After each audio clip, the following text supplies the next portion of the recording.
The golden autumn light filtered through the tall windows of Clarence's house as Queen Consort Camilla sat at her mahogany desk, carefully reviewing the guest list for what would be one of the most important charitable events of the year. The annual Royal Foundation Gala was approaching, and every detail needed to be perfect. Her fingers traced down the elegant cream-colored paper, pausing at certain names as she considered their importance to the evening's success. Camilla had been working tirelessly to establish her own identity within the royal family since becoming Queen Consort. The transition hadn't been easy, and she knew that many still viewed her with skepticism. This gala represented an opportunity to showcase her commitment to causes close to her heart, particularly literacy programs and support for victims of domestic violence. She wanted the evening to reflect her values and the direction she hoped to take the monarchy. As she continued reviewing the list, her pen hovered over one particular section. The immediate royal family members were, of course, expected to attend. King Charles would be by her side, as would other senior royals. But, when her eyes fell upon Catherine's name, she felt a familiar knot form in her stomach. The Princess of Wales had always been the darling of the British public, effortlessly graceful and universally beloved. Her presence at any event inevitably drew attention away from others. Camilla set down her pen and leaned back in her chair, gazing out at the carefully manicured gardens. She thought about the upcoming gala's purpose and theme. This was meant to be her moment to shine, to show the world that she could lead meaningful charitable initiatives and bring attention to causes that truly mattered. The media would undoubtedly focus on Catherine if she attended, analyzing every detail of her outfit, her interactions, and her speeches. The carefully planned focus on literacy and domestic violence support might be overshadowed by fascination with Catherine's latest fashion choices or her natural charisma with the guests. The Queen Consort's private secretary, Eleanor, knocked softly on the door before entering. She was a woman in her 50s with silver hair pulled back in an elegant chignon, who had served the royal household for over 2 decades. Eleanor had witnessed the evolution of the family through various scandals, celebrations, and transformations. "Your Majesty, the final guest list needs to be approved by this afternoon for the printing of the programs," Eleanor said, approaching the desk with measured steps. Camilla looked up from the papers spread before her.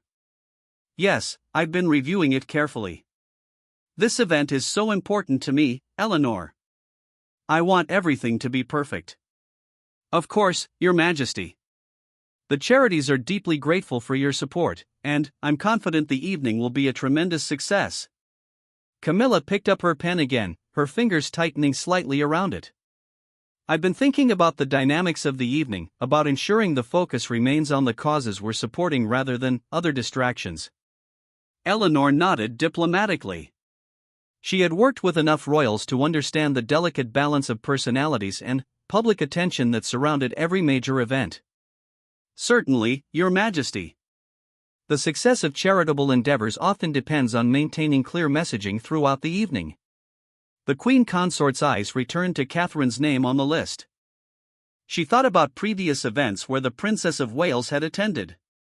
Inevitably, photographers focused on her, social media buzzed with admiration for her style and grace, and news coverage emphasized her every gesture. While Catherine's intentions were always good, her presence had a way of dominating any room she entered. "I'm considering making some adjustments to ensure the evening's purpose remains clear," Camilla said carefully, her voice measured and thoughtful. Eleanor waited respectfully for her to continue, understanding that major decisions often required careful deliberation. Camilla thought about her relationship with William and Catherine over the years. It had been complex and sometimes strained, particularly in the early days following Diana's death and her own relationship with Charles. She had worked hard to build bridges, to show respect for Diana's memory while also finding her own place within the family structure. There had been moments of warmth and cooperation, but also underlying tensions that never quite disappeared. The Princess of Wales represented everything that Camilla felt. She was not young, naturally beautiful, effortlessly popular with the public. Catherine's charitable work was genuinely impactful, but it also came with an ease that Camilla envied. When Catherine spoke about mental health initiatives or early childhood development, people listened with rapt attention. When Camilla discussed literacy programs or domestic violence support, the response was polite but often felt less enthusiastic. Your Majesty, Eleanor said gently, would you like me to make any specific arrangements for the evening? Camilla made a decision that would have far-reaching consequences. With deliberate strokes of her pen, she drew a line through Catherine's name on the guest list. The action felt both liberating and terrifying at the same time. I think a more intimate gathering might serve our purposes better, she said, trying to keep her voice steady. We'll focus on the core supporters of these particular charities. Eleanor glanced at the amended list, noting the absence of the Princess of Wales. Her expression remained neutral, but Camilla could sense the weight of the decision settling in the room. Shall I prepare the revised invitations accordingly? Eleanor asked. Yes, and please ensure that the messaging emphasizes the specific focus on literacy and domestic violence support. I want attendees to understand that this is a working event, not a social gathering. As Eleanor gathered the papers and prepared to leave, Camilla felt a mixture of relief and anxiety. She had taken control of her own event, ensuring that the focus would remain where she wanted it. But she also knew that this decision would not go unnoticed by the family, particularly by William. The rest of the day passed in a blur of meetings and preparations. Camilla threw herself into the details of the gala, working with caterers, reviewing the program, and finalizing speeches. She met with representatives from the literacy charity and the domestic violence support organization, discussing their goals and how the evening could best serve their needs. Later that evening, as she sat in her private sitting room with Charles, she felt the weight of her decision settling more heavily upon her. The king was reading through briefing papers, occasionally glancing up to share observations about upcoming engagements. The gala preparations are progressing well, she mentioned casually, testing the waters. Charles looked up with genuine interest. Wonderful. It's such an important cause, and I know how much this means to you. I've been very selective with the guest list to ensure we maintain focus on the charitable purposes, she continued, watching his reaction carefully. That's wise, Charles agreed, returning to his papers. Sometimes these events can become too scattered in their messaging. Camilla felt a small sense of relief that he seemed supportive of her approach, even if he didn't yet know the specific details of her decisions. Meanwhile, across London, Catherine was in her study at Kensington Palace, reviewing her own upcoming schedule with her private secretary, James. The room was comfortable and lived in, with family photographs scattered across the desk and children's artwork displayed on a nearby bulletin board. The Royal Foundation Gala is coming up soon, James mentioned, checking his calendar. Should I confirm your attendance and begin coordinating with their team? Catherine nodded absently, focused on reviewing notes for an upcoming engagement at a children's hospital. She had been looking forward to the gala, particularly because of its focus on causes that aligned with her own charitable interests. The literacy component especially excited her, as it connected with her early childhood development work. Yes, please coordinate with their office. I'd like to understand more about the specific organizations being supported so I can prepare appropriately. James made notes in his planner. I'll reach out to Clarence House tomorrow to begin the coordination. Neither Catherine nor William had any indication that their names had already been removed from the guest list. They continued their evening routine, discussing their children's activities and upcoming royal duties, unaware that a decision had been made that would soon create significant tension within the family. Back at Clarence House, Camilla lay awake that night, staring at the ceiling as Charles slept peacefully beside her. She replayed her decision over and over, alternating between feeling justified and questioning whether she had made the right choice. The gala was still weeks away, but she knew that the revised guest list would soon be distributed, and the absence of certain names would not go unnoticed.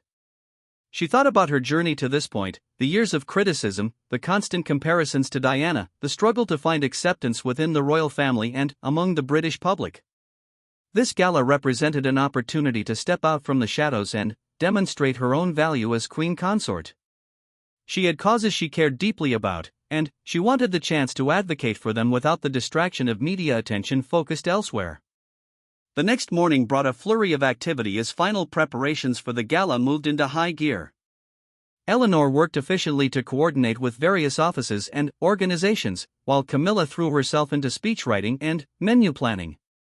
She wanted every detail to reflect her vision for the evening. It was during a meeting with the catering coordinator that Eleanor approached with a concerned expression. "Your Majesty, I've received a call from Kensington Palace. They're inquiring about coordination details for the gala." Camilla felt her stomach tighten. What kind of coordination details? The Princess of Wales's office is requesting information about the program timing and dress code so they can prepare appropriately. The moment Camilla had been dreading had arrived. The decision she had made in the privacy of her study was about to become known to the family, and she knew there would be consequences. "Please have them call me directly," Camilla said, her voice steadier than she felt. "I'll handle the coordination personally." Eleanor nodded and retreated, leaving Camilla alone with her thoughts and the growing realization that she was about to face a confrontation she had hoped to avoid. The phone call came that afternoon. Catherine's voice was warm and enthusiastic as she discussed her excitement about the upcoming gala and her ideas for supporting the featured charities. "I've been doing some research on the literacy programs," Catherine said. "I think there might be wonderful opportunities to connect this work with early childhood development initiatives." Camilla closed her eyes, steeling herself for what she had to say. "Catherine, I appreciate your enthusiasm, but I need to inform you that we've decided to keep this particular event quite small and focused." There was a pause on the other end of the line. "Of course, I understand the importance of maintaining focus. How can I best support that approach?" "We've actually decided to limit attendance to the core supporters and beneficiaries of these specific charities," Camilla said, her voice becoming more formal. "I'm afraid that means we won't be able to include you and William on this occasion." The silence that followed was deafening. Camilla could almost hear Catherine processing the information, trying to understand what was really being said. "I see," Catherine finally responded, her voice noticeably cooler. "May I ask what prompted this decision?" Camilla had prepared for this question, but found herself struggling to articulate her reasoning without sounding petty or jealous. "As I mentioned, we want to maintain a very specific focus on the charitable purposes. Sometimes broader attendance can dilute the messaging." "I understand," Catherine said quietly. "I'll inform William of the change in plans." After the call ended, Camilla sat in her chair, feeling both vindicated and deeply uneasy. She had taken control of her event, but she knew the repercussions were just beginning. That evening, Catherine sat in the drawing room at Kensington Palace, waiting for William to return from his engagements. When he finally arrived, she could see the exhaustion in his face from a long day of royal duties. "How was your day?" he asked, settling into his favorite chair and loosening his tie. Catherine took a deep breath, knowing that what she was about to say would change the atmosphere of their peaceful evening. "I had an interesting conversation with Camilla today about the Royal Foundation Gala." William looked up with curiosity. "Oh? What about it?" "It seems we're not invited anymore," Catherine said simply, watching his confusion and then anger flickered across her husband's face. The story was just beginning, and the decisions made in the quiet of Camilla's study were about to ripple through the royal family in ways that none of them had fully anticipated. William's face went through a series of expressions as Catherine's words sank in. First confusion, then disbelief, and, finally, a cold anger that Catherine had rarely seen in her husband. He set down his briefcase with deliberate care, as if the simple action required all of his concentration. "What do you mean we're not invited anymore?"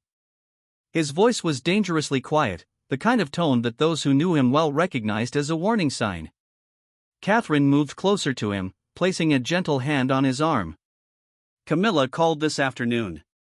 She said they've decided to keep the event small and focused, limited to core supporters of the specific charities involved." William stood up abruptly, running his hands through his hair in a gesture Catherine recognized as a sign of deep frustration. "Core supporters? We've been supporting these causes for years. The Royal Foundation has donated hundreds of thousands of pounds to literacy programs." "I know," Catherine said softly. I tried to understand her reasoning, but it didn't make much sense to me either. William began pacing the length of the drawing room, his mind racing as he tried to process what had happened. This wasn't just about missing a party or a social event. This was about respect, about family dynamics, and about the very delicate balance of roles within the monarchy. "Did she give you any other explanation?" he asked, stopping in front of the window that overlooked their private garden. Catherine hesitated, remembering the awkwardness of the phone conversation. She mentioned something about broader attendance diluting the messaging. "But, William, I got the distinct impression there was more to it than that." William turned back to face his wife, his expression hardening. "Of course there was more to it. This isn't about messaging or focus. This is about something else entirely." Catherine had been married to William long enough to understand the complex dynamics within the royal family. She knew about the years of tension between Camilla and various family members, the careful navigation required around sensitive topics, and the ongoing struggle for relevance and recognition that seemed to affect everyone in their circle. "What do you think we should do?" she asked, though she could already see the determination building in her husband's eyes. "I'm going to call my father," William said, reaching for his phone. "This is completely unacceptable." Catherine caught his hand before he could dial. "Maybe we should think about this carefully first. You know how these family situations can escalate quickly." But William was beyond careful consideration. The exclusion of his wife from a major royal event felt like a direct insult, not just to Catherine but to him and their position within the family hierarchy. As the heir to the throne, he expected a certain level of respect and inclusion in family decisions. "Catherine, this isn't just about one event. If we let this slide, what message does that send? That Camilla can arbitrarily exclude family members from royal functions? That our support and involvement doesn't matter?" Catherine understood his anger, but she also worried about the consequences of a direct confrontation. The royal family had weathered numerous scandals and internal conflicts over the years, but they had always been handled with discretion and careful diplomatic maneuvering. "I agree that this needs to be addressed," she said carefully. "I just think we need to consider the best approach." William sat back down, but his posture remained tense. "The best approach is honesty. My father needs to know what's happening here, and Camilla needs to understand that this kind of behavior is unacceptable." Meanwhile, at Clarence House, Camilla was experiencing her own internal turmoil. The conversation with Catherine had gone as well as could be expected, but she knew that the real challenge lay ahead. William would not take this news quietly, and Charles would inevitably become involved. She found herself in the unusual position of needing to justify a decision that had felt so clear and necessary when she made it. In the privacy of her study, surrounded by papers and planning documents, it had seemed obvious that focusing the event would better serve her charitable goals. Now, facing the reality of family backlash, she began to question whether she had considered all the implications. Eleanor knocked softly on her door, entering with a concerned expression that had become familiar over the past few days. "Your Majesty, there have been several calls from various royal offices this afternoon. It seems word of the revised guest list is beginning to circulate." Camilla felt her stomach clench. "What kind of calls?" "Inquiries about coordination, mostly. But I suspect there will be more direct communication soon." As if summoned by their conversation, Camilla's phone rang. The caller ID showed Charles's private line, and she knew immediately that the conversation she had been dreading was about to begin. "Hello, darling," she said, trying to keep her voice light and natural.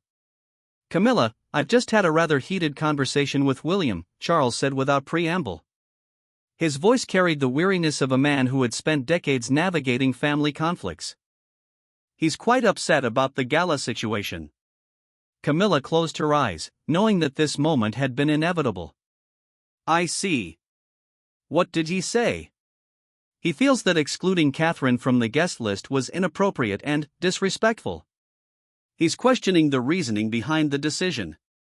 "Charles, I explained to Catherine that we're keeping the event focused and small. These charitable causes deserve attention without the usual social distractions." There was a pause on the other end of the line, and Camilla could sense her husband weighing his words carefully. "I understand your desire to maintain focus, but William has a point about family inclusion. Catherine has been a strong supporter of literacy initiatives." "That's true," Camilla acknowledged, But this particular event has a very specific purpose. I want to highlight organizations that don't always receive the attention they deserve. Charles sighed, a sound that conveyed years of experience with similar family tensions. I think perhaps we need to discuss this in person. William is quite adamant about this, and I'd like to understand your perspective more fully. Of course, Camilla agreed, though she felt a growing sense of dread about the conversation that lay ahead. That evening, the three of them met in Charles's private study at Clarence's house. The room was lined with books and filled with comfortable furniture, but the atmosphere was anything but relaxed. William arrived with barely contained anger, while Charles attempted to mediate and Camilla prepared to defend her decision. I want to understand the real reasoning behind excluding Catherine, William said immediately, not bothering with social pleasantries. Camilla took a deep breath, knowing that this conversation would determine much about her future relationship with William and Catherine. The gala is meant to highlight specific charitable causes that I feel passionate about. I wanted to ensure that the focus remained on those organizations and their needs. But Catherine supports those same causes, William pointed out. Her presence wouldn't detract from the charitable focus, it would enhance it. Sometimes, Camilla said carefully, high-profile attendance can overshadow the actual charitable work being done. The media tends to focus on personalities rather than purposes. William's expression hardened further. Are you saying that Catherine's presence would be a distraction? The question hung in the air, and Camilla realized she was at a crucial decision point. She could either retreat from her position and reinstate Catherine's invitation, or she could stand her ground and face the consequences. I'm saying that for this particular event, I felt it was important to maintain a very specific atmosphere and focus. Charles intervened before William could respond. Perhaps we can find a compromise here. Camilla, your goals for the evening are admirable, but William raises valid points about family inclusion and support. But William was beyond compromise. The exclusion of his wife felt like a fundamental disrespect that couldn't be smoothed over with diplomatic language. This isn't just about one event, he said, his voice rising slightly. This is about respect and inclusion within our own family. If Camilla can arbitrarily exclude family members from royal functions, what does that say about how we operate? Camilla felt cornered and defensive. I'm not arbitrarily excluding anyone. I'm making thoughtful decisions about how to best serve charitable causes that matter to me. By excluding the future queen from a royal charitable event? William's question was sharp and pointed. The mention of Catherine as the future queen hit Camilla with particular force. It was a reminder of the hierarchy within the family and the temporary nature of her own position as queen consort. William and Catherine represented the future of the monarchy, while she was seen by many as a transitional figure. I think we all need to take a step back, Charles said, sensing the escalating tension in the room. These are all valid concerns that deserve careful consideration. But William had heard enough. He stood up abruptly, his decision made. I've heard Camilla's reasoning, and I find it unacceptable. If Catherine isn't welcome at this event, then neither am I. William, please, Charles began, but his son was already moving toward the door. This isn't just about the gala anymore, William said, turning back to face both Charles and Camilla. This is about basic respect and inclusion within our family. If that's too much to ask, then perhaps we need to reconsider how we participate in family events going forward. With that, he left the study, leaving Charles and Camilla to face the aftermath of a conversation that had resolved nothing and potentially damaged family relationships beyond repair. Charles looked at his wife with a mixture of love and frustration. Camilla, I understand your goals for this event, but William has valid concerns. Perhaps there's a way to address both issues. Camilla felt exhausted by the confrontation and overwhelmed by the unexpected intensity of William's reaction. I never intended for this to become such a significant issue. I was simply trying to create the best possible environment for charitable fundraising. I believe that, Charles said gently, but the impact of our decisions sometimes extends beyond our intentions. William feels that Catherine has been treated disrespectfully, and, as her husband, he's responding accordingly. Camilla nodded, understanding the logic but still feeling that her original concerns were valid. The evening had become about family politics rather than charitable causes, exactly what she had been trying to avoid. "What do you think I should do?" she asked, genuinely uncertain about the best path forward. Charles considered the question carefully. "I think you need to decide whether your goals for this specific event are worth the potential damage to family relationships.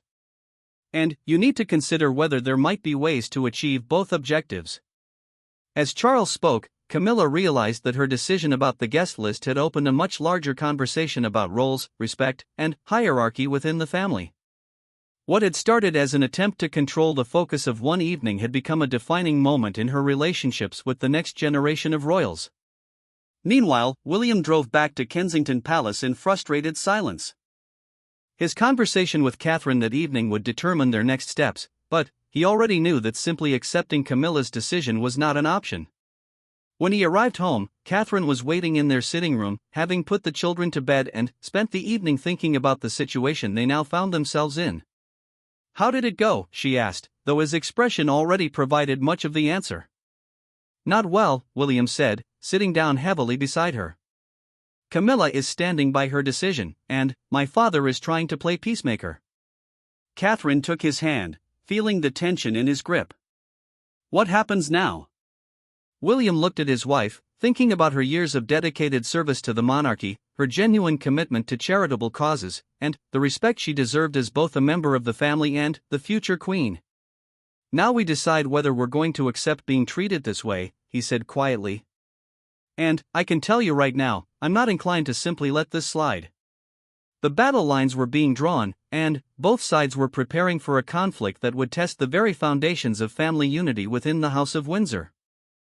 The gala that Camilla had envisioned as a focused charitable event was becoming the catalyst for a much larger reckoning about power, respect, and the future direction of the royal family. Neither side showed any sign of backing down, and the consequences of their standoff would soon extend far beyond the walls of their private residences. The royal family was heading toward a public confrontation that would capture the attention of the media and the public, transforming a private family dispute into a very public crisis. The stage was set for a dramatic escalation that would force everyone involved to confront fundamental questions about their relationships, their roles, and their commitment to the institution they all served. The following morning brought an atmosphere of tension that seemed to permeate every corner of the royal households. William woke with his resolve even stronger than the night before, while Catherine found herself caught between supporting her husband and hoping for a peaceful resolution. At Clarence House, Camilla sat at her breakfast table, barely touching her morning tea as she contemplated the growing crisis she had inadvertently created. Charles had spent a restless night thinking about the conversation in his study. As king, he had hoped that the family dynamics would stabilize after the transition from his mother's reign. Instead, he found himself facing the kind of internal conflict that had the potential to damage the monarchy's public image and undermine the careful work they had all done to rebuild trust and relevance. The first sign that the situation was escalating beyond private family disagreement came when William's private secretary, James, arrived at Kensington Palace with an unusually grave expression. He had received calls from several members of the royal household staff, all reporting unusual tension and concerning developments. "Sir, I've been contacted by Clarence House regarding coordination for upcoming engagements," James said carefully as he met with William in his private office. "There seems to be some uncertainty about scheduling and participation." William looked up from the briefing papers he had been reviewing. "What kind of uncertainty?" "Several joint engagements are being questioned, and there are discussions about revising participation in various events over the coming months." The implications hit William immediately. What had started as a disagreement about one gala was now affecting their broader working relationship as senior royals. The careful coordination that kept the monarchy functioning smoothly was being undermined by personal conflicts. "I see," William said, his jaw tightening. "And what are they proposing?" James consulted his notes, clearly uncomfortable with the message he was delivering. "There are suggestions that perhaps independent scheduling might be preferable for certain types of events, particularly those focused on specific charitable initiatives." William stood up abruptly, recognizing this as an escalation that went far beyond the original disagreement. If Camilla was now questioning their joint participation in royal duties, she was essentially challenging their roles as senior working royals. Please inform Clarence House that the Prince and Princess of Wales will continue to fulfill their royal duties as assigned by His Majesty the King, William said formally. Any questions about our participation should be directed to me personally. As James left to send the message, William felt the full weight of the crisis settling upon him. This was no longer just about hurt feelings or family dynamics. This was about the fundamental structure and operation of the monarchy itself. He found Catherine in the nursery, reading to their youngest child. The domestic scene provided a stark contrast to the institutional crisis brewing around them, and it reminded him of what was truly at stake. His children's future roles within the royal family were being affected by these adult conflicts. "We need to talk," he said quietly when Catherine finished the story. They retreated to their private sitting room, where Catherine could see immediately that something significant had changed. "It's getting worse, isn't it?" she asked. "Much worse," William confirmed, explaining the morning's developments. "This is no longer about the gala. Camilla is essentially questioning our participation in royal duties." Catherine felt a chill of realization. "She's trying to sideline us." "That's exactly what she's doing," William agreed. "And, if we allow it to happen with this event, it will set a precedent for future situations." Catherine had always tried to avoid family conflicts, preferring diplomacy and patience to confrontation. But she could see that this situation had moved beyond the point where quiet compromise was possible. "What do you want to do?" she asked, though she could already see the determination in her husband's expression. "I want to make it clear that we won't accept being treated this way," William said. "If Camilla wants to exclude us from her events and question our participation in royal duties, then she needs to understand the consequences." "What consequences?" William had been thinking about this question all morning, weighing their options and considering the potential impact of various responses. The nuclear option had been forming in his mind, and he knew it would send shockwaves through both the family and the public. "We withdraw from all joint engagements until this is resolved," he said quietly. "No shared events, no coordinated appearances, no family unity presentations until there's a fundamental understanding about respect and inclusion." Catherine felt her breath catch. Such a dramatic step would be impossible to hide from the media and the public. It would signal to the world that there were serious problems within the royal family, potentially damaging the institution they were all supposed to serve.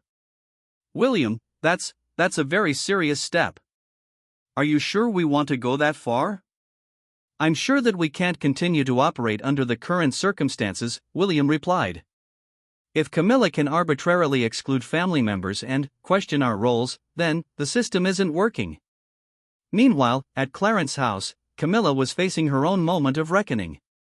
Eleanor had just delivered news that made the scope of the crisis crystal clear. "Your Majesty, I've received word from Kensington Palace that the Prince and Princess of Wales are reviewing their participation in all upcoming joint engagements." Camilla looked up from her correspondence, feeling a sinking sensation in her stomach. "What does that mean exactly?" "It means they're questioning whether they'll participate in any events that involve coordination with this household," Eleanor explained diplomatically.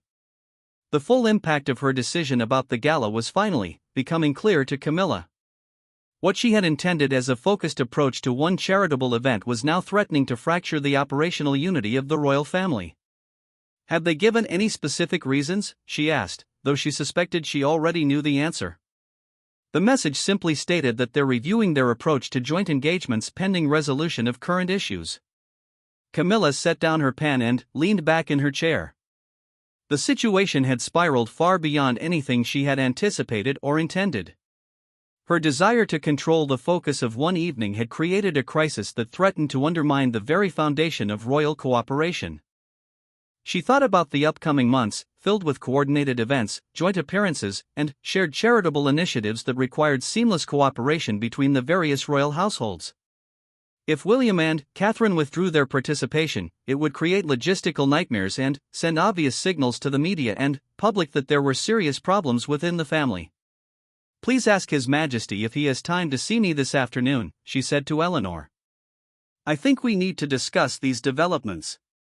The meeting between Charles and Camilla that afternoon was tense and difficult. Charles had spent the morning dealing with calls from various royal officials who were beginning to understand the scope of the crisis developing within the family. "This has gone too far," Charles said without preamble when Camilla entered his study. "What started as a disagreement about one event is now threatening to disrupt our entire operational structure." Camilla sat down across from her husband, feeling the full weight of the situation she had created. "I never intended for it to escalate this way." "But it has escalated," Charles pointed out. "And now we need to figure out how to resolve it before it becomes a public relations disaster." Camilla had been hoping for support from Charles, but she could see that his primary concern was the institutional damage that their family conflict was causing. "What do you think I should do?" she asked. "I think you need to consider whether your goals for this gala are worth potentially fracturing the family's working relationship," Charles replied. "And I think you need to consider the message this sends about how we operate as a unified institution." As they spoke, both of their phones began ringing with calls from other royal offices, media inquiries, and concerned staff members who were beginning to sense that something significant was happening behind the scenes. That evening, William made a decision that would transform a private family disagreement into a public crisis. He called his communications secretary and gave instructions that would change everything. "I want it known that the Prince and Princess of Wales will not be attending the Royal Foundation Gala," he said. "And I want it known that we're reviewing our participation in all upcoming joint royal engagements pending resolution of current issues." His communications secretary, Sarah, an experienced professional who had worked with the royal family for over a decade, immediately understood the implications of such a statement. "Sir, that will inevitably lead to speculation about family conflicts. Are you prepared for the media attention this will generate?" "I'm prepared for the conversation this will start," William replied. "Sometimes these issues need to be addressed publicly when they can't be resolved privately." Within hours, the story began to break. Palace sources confirmed that the Prince and Princess of Wales would not be attending the upcoming Royal Foundation Gala, and there were hints of broader scheduling conflicts that suggested deeper issues. The first headlines appeared that evening on royal news websites, with speculation about the reasons for the sudden change in plans. Social media began buzzing with theories and discussions about what the absence might mean. By the next morning, the story had exploded across all major news outlets. Royal correspondents who had covered the family for decades recognized the significance of such a public withdrawal and began investigating the deeper story. At Clarence House, Camilla woke to find herself at the center of a media storm that was entirely of her own making. The headlines spoke of royal rift, family feud, and palace crisis, with her name prominently featured in every story. Charles was in crisis management mode, fielding calls from the Prime Minister's office, royal patronage organizations, and senior members of the royal household who were concerned about the institutional damage being done. "This has become a public relations nightmare," he told Camilla over breakfast, gesturing at the newspapers spread across their dining table. "We need to find a resolution immediately." Camilla stared at the headlines, realizing that her attempt to control one evening's events had created a crisis that was now dominating news coverage and threatening to overshadow every charitable cause and royal initiative they were all working to support. "What can I do to fix this?" she asked, her voice smaller than usual. "You can start by recognizing that this isn't just about your preferences anymore," Charles replied. "This is about the functioning and reputation of the monarchy itself." Meanwhile, at Kensington Palace, William and Catherine were dealing with their own media attention. Reporters had gathered outside the palace gates, and requests for comments were pouring in from news organizations around the world. "Are you having second thoughts?"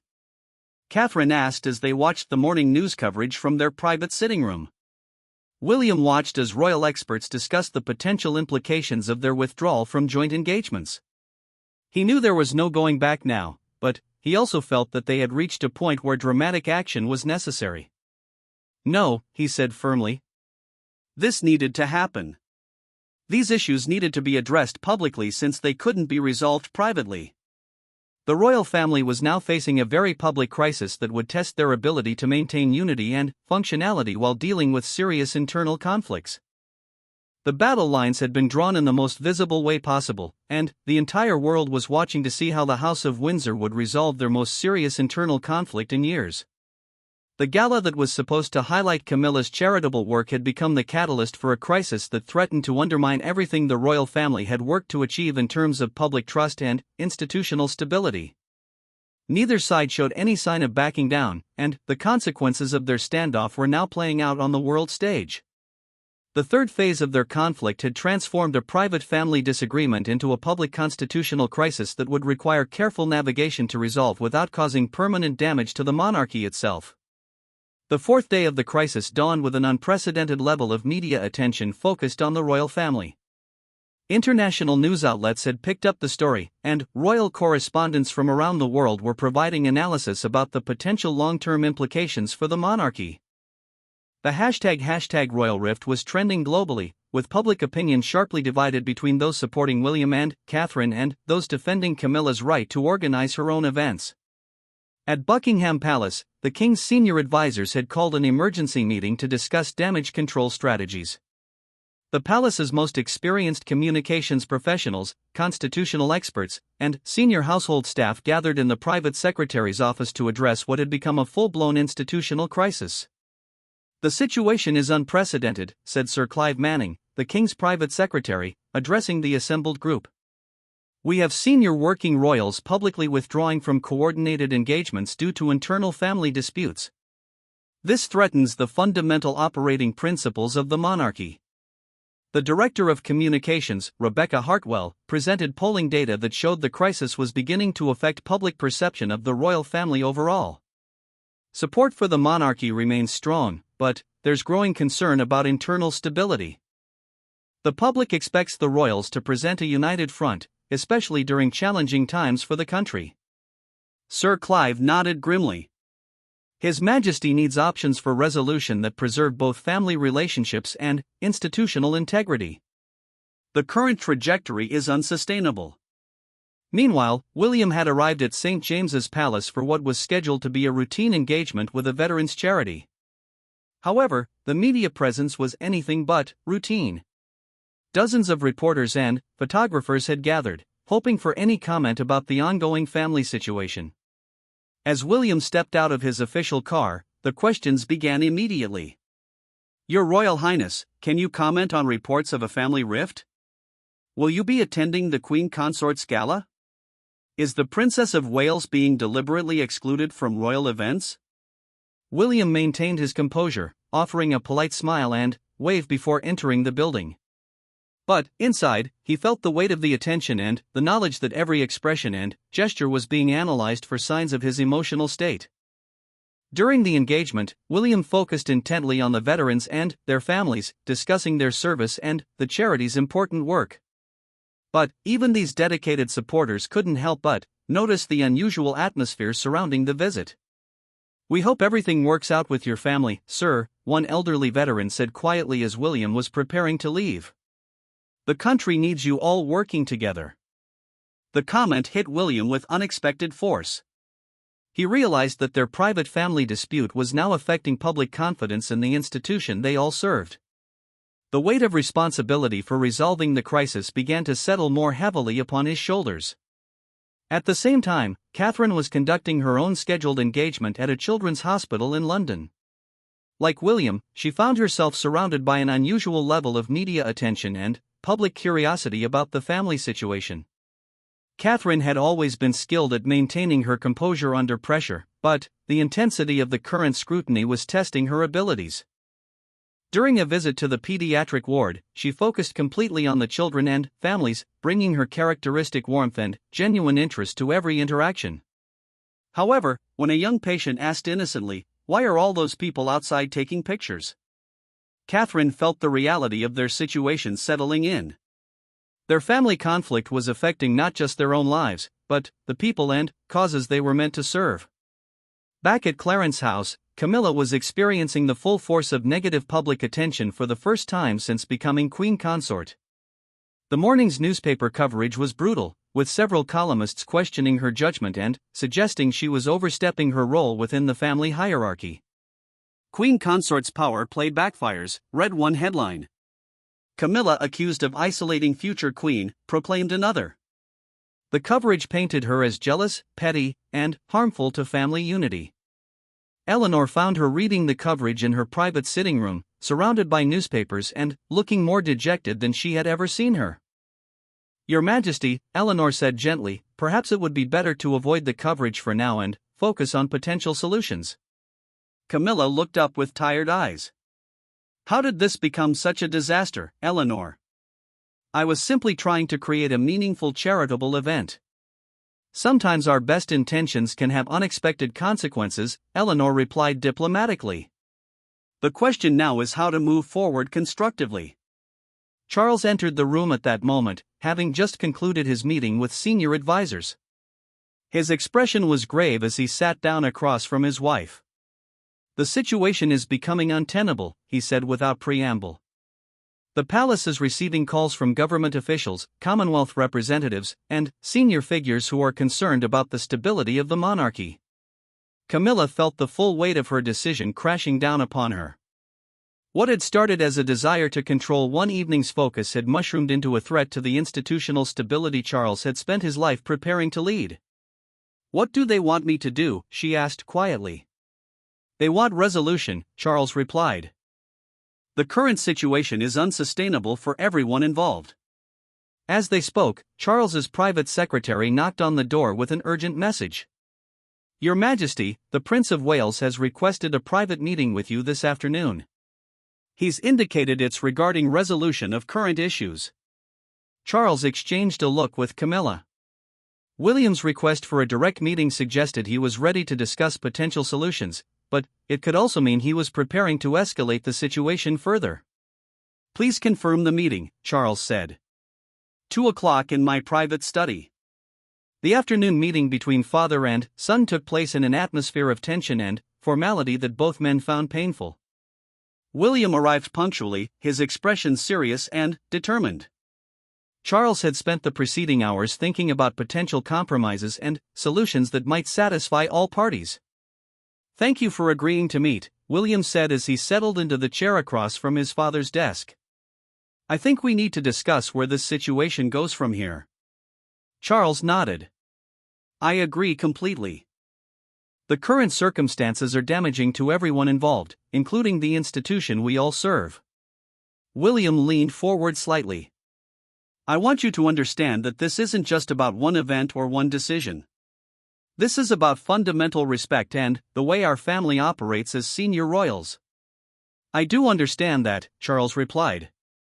"And I want you to know that I've spoken extensively with Camilla about her decision-making process and the implications of her choices." "What has she said?" Charles chose his words carefully. "She acknowledges that the situation has escalated beyond her intentions. She's genuinely concerned about the damage being done to family relationships and the monarchy itself." William studied his father's expression, trying to gauge whether this represented genuine remorse or simply concern about public relations consequences. "Is she prepared to acknowledge that her decision was wrong?" William asked directly. "She's prepared to discuss modifications to her approach," Charles replied diplomatically.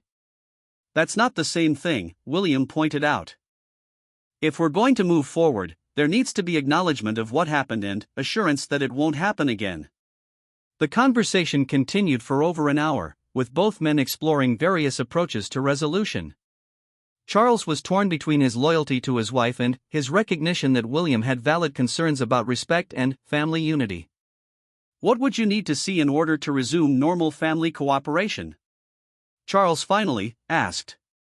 William had been thinking about this question for days. "I need Catherine's invitation to be restored, with a genuine apology for the exclusion. And I need assurance that future decisions about royal events will include appropriate consultation with all senior family members. And if those conditions are met, then we can discuss returning to normal coordination and cooperation," William replied. As the meeting concluded, both men understood that they had made progress toward potential resolution, but significant challenges remained. Charles would need to convince Camilla to accept terms that might feel like a complete capitulation of her original position. That evening, Charles had one of the most difficult conversations of his marriage. He explained to Camilla exactly what William was requiring for resolution of the crisis. "He wants me to apologize and restore Catherine's invitation," Camilla said, her voice flat with disappointment. "Essentially admitting that my entire approach was wrong. He wants acknowledgement that the exclusion was inappropriate and assurance about future consultation," Charles clarified. "The specific words matter less than the substance." Camilla sat quietly for several minutes, contemplating her options. The past few days had shown her the full consequences of her decision. The charitable causes she had hoped to highlight were now overshadowed by family conflict. Her reputation had taken a significant hit. And the stability of Charles's reign was being questioned because of choices she had made. "If I do this," she said finally, "what assurance do I have that William and Catherine will actually participate constructively going forward?" "You have my word that I'll work to ensure all parties approach future cooperation with good faith," Charles replied. The next morning brought the beginning of resolution. Camilla's private secretary called Kensington Palace with a message that the Queen Consort would like to speak with the Princess of Wales personally about the upcoming gala. When the call came through, Catherine answered with polite but cool professionalism. "Catherine," Camilla began, her voice carefully controlled, "I wanted to speak with you personally about the gala situation." "Of course," Catherine replied, waiting to hear what Camilla had to say. "I've been reflecting on my decision regarding the guest list, and I realized that I didn't handle the situation appropriately. Your exclusion was not justified, and I regret the way I communicated my reasoning." Catherine felt a small sense of relief, but remained cautious. "I appreciate you saying that. I would very much like to restore your invitation and have both you and William participate in the event," Camilla continued. "Your support of these charitable causes has always been valued, and I was wrong to suggest otherwise." The conversation continued for several more minutes, with Camilla offering what amounted to a genuine apology and Catherine graciously accepting the restored invitation. By the end of the call, both women had taken steps toward repairing their relationship, though both understood that rebuilding trust would take time. Within hours, the palace released a brief statement confirming that the Prince and Princess of Wales would be attending the Royal Foundation Gala and that all upcoming joint engagements would proceed as originally scheduled. The statement was carefully worded to suggest that scheduling conflicts had been resolved without admitting to the deeper family tensions that had caused the crisis. The media response was immediate and largely positive. Royal correspondents noted the apparent resolution of the conflict and praised the family for working through their differences privately and constructively. Over the following weeks, the royal family gradually returned to their normal operational rhythm. William and Catherine resumed their full schedule of joint engagements, while Camilla proceeded with her gala planning with renewed focus on the charitable purposes she had originally hoped to serve. The Royal Foundation Gala itself took place 6 weeks later and was widely regarded as a success. Catherine's presence at the event was noted by media and attendees, but the focus remained appropriately on the literacy programs and domestic violence support organizations being highlighted. Camilla's speech was well received, and the evening raised significant funds for the featured causes. However, the crisis had left lasting effects on family relationships and dynamics. While public cooperation was restored, private relationships required more time and effort to fully heal. Trust had been damaged and would need to be rebuilt through consistent respectful behavior over time. The episode served as a stark reminder to all involved about the delicate balance required in royal family relationships and the potential consequences of allowing personal preferences to override institutional considerations. It demonstrated both the fragility and the resilience of the monarchy as an institution, showing how quickly private disagreements could become public crises, but also how determined effort could restore unity and functionality. For Camilla, the crisis represented a painful learning experience about the limitations of her role and the importance of consultation and cooperation in family decision-making. For William and Catherine, it reinforced their determination to maintain their positions as respected senior royals while working constructively within the family structure. For Charles, the resolution of the crisis marked an important milestone in his reign, demonstrating his ability to navigate family conflicts while maintaining institutional stability. The successful resolution strengthened his position as both a father and a king, showing that he could balance personal relationships with constitutional responsibilities. The royal family emerged from their crisis with a deeper understanding of their interdependence and the importance of maintaining unity in service of the British people and the Commonwealth. While the scars of the conflict would fade over time, the lessons learned would continue to influence their approach to family dynamics and public service for years to come.